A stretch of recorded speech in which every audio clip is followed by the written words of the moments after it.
Now, breaking news and the Tri-State's most accurate forecast. This is 9 on your side. Right now, teen is awaiting arraignment. The details leading up to the death of his friend. A violent night, what police are saying about 3 shootings. And World Cup fever hitting once again. How one local business is dealing with the match against Belgium.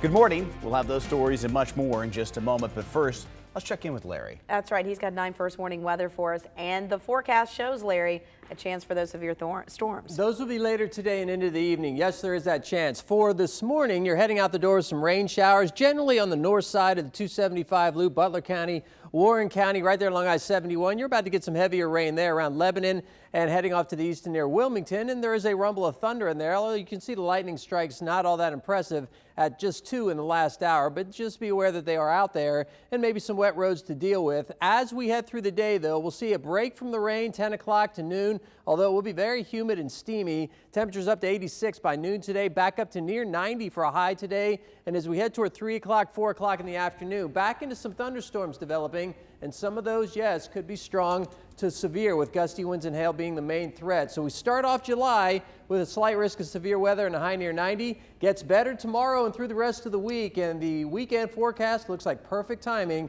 We'll tell you about that in the 7-day. Larry, thank you. At 5 o'clock right now, breaking news as crews are investigating a fire. This is at a home in North Side. Let's go live right now to 9 on your side reporter Bryce Onslinger. And Bryce, what can you tell us?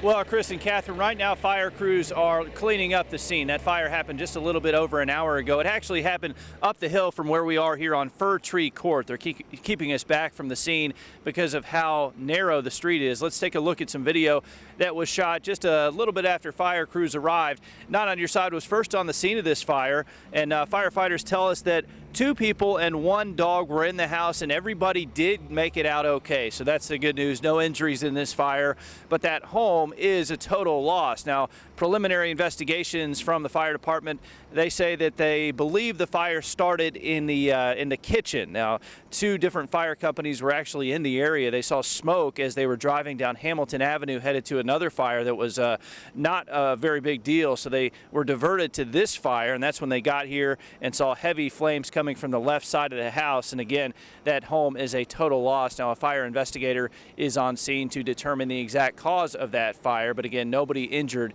in this house fire here on Fir Tree Court in North Side. Bryce Onslinger, 9 on Your Side, live from North Side. Bryce, thanks. Now a 13-year-old boy is locked up this morning, charged in the shooting death of his 13-year-old friend in Green Township. This morning, he'll be arraigned in Hamilton County Juvenile Court. 9 on Your Side reporter Mario Ramirez now live with what investigators are still working to uncover.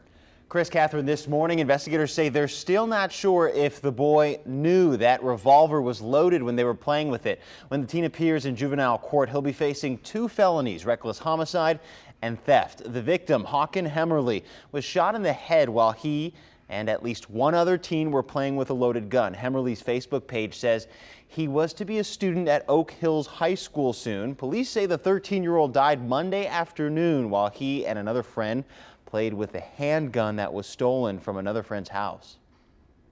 I'm just so in shock I can't even talk. I can't even express how I feel. I mean, he was such a nice kid.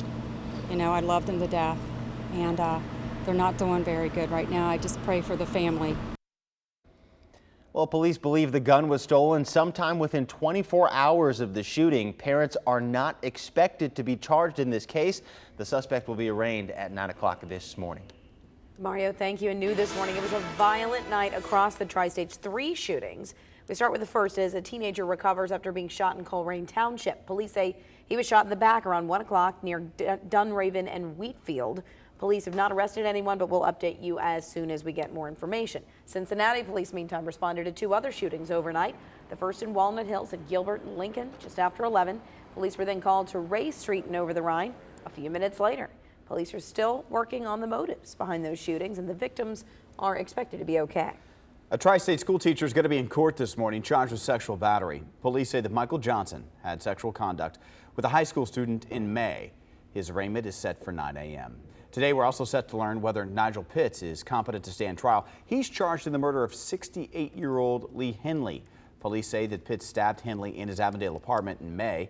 No word on a possible motive. Pitts will be in court at 9 a.m. as well. Happening today, the governor of Ohio is back in town again, this time to formally announce GE building its global shared services center down at the banks. The offices will bring 2,000 jobs and billions of dollars to the tri-state. The development could also spur more growth to the bank's hotels, offices, and more apartments as well. It is a big day for soccer. Team USA set to face Belgium in the round of 16 of the World Cup. Now the game kicks off at 4 o'clock this afternoon. World Cup fever is gripping the tri-state. We've seen thousands of people watching the games from Fountain Square. But Not On Your Side reporter Zach Pitts has been following all the action. He joins us live this morning with another place that you can have a little bit of fun by watching the game today. Zach? Hey, good morning to you. Right now we are inside Taste of Belgium, and you can see the rivalry already up there on the wall. The two flags right there. Over here you have this cool little poster, with Uncle Sam and the opponents on the other side. So, of course, here inside Taste of Belgium, they're getting everything ready because they are expecting a pretty big crowd in here. And what is Belgium without a little Belgian waffles? They've been cooking those up in the days leading up to this big game here. Now, there's also going to be a raffle taking place to help people get into the competitive spirit. Leaders say it's a great way to watch all the action while having a little fun at the same time. And in the cooler, we only have 2 beers. We have Duvel, which is the representative beer of the Belgian Red Devils. That's the national team. And Budweiser. So we'll have some raffle. Every time that someone drinks a Duvel, they'll enter the raffle to win a Belgian jersey. Every time someone drinks a Bud, they'll enter a raffle to win an American jersey. Now, the pregame coverage gets underway at 3 o'clock. The game starts at 4 o'clock. Another great place to check out all the game highlights. Just head to our website, WCPO.com. Reporting live, Zach Pitts, 9 on your side. Zach, thank you. I should point out that Waffle House, one of the great American institutions, has called for a boycott just today of the Belgian waffle. I don't know, they're pretty delicious. To rally around Team USA. Catherine and I probably can't get behind that necessarily, but we can root Team USA on. You can go to our website, WCPO.com, right now to find the very best places around the tri-state to watch the World Cup. Our next half-hour sports director, John Popovich, will break down the game and the game plan for Team USA today. The time 5:06. Coming up, more troops. Why the president says that more help is needed as tension grows in Iraq. And talk about some wild weather, a path of destruction the storms have caused across the Midwest. What about here, Larry? A little rain to start this day. We are seeing some of that on 9 first warning Doppler, northern half of the 275 loop into portions of Warren County, especially seeing a thunder shower or two, maybe some pockets of heavier rainfall. So watch out for wet roads there. Otherwise, as we head through the day today, it will be hot and steamy. We get up to 90 degrees for a high later on. Those storms later today into the evening could be strong to severe with gusty winds. While that rain is starting to creep into some of our morning commute, as you can see, no major issues on the northern portion of the I-275 loop. Here's a look at drive time. Southbound 75 and 71 still at the speed limit. The same rings true in northern Kentucky on northbound 71, 75.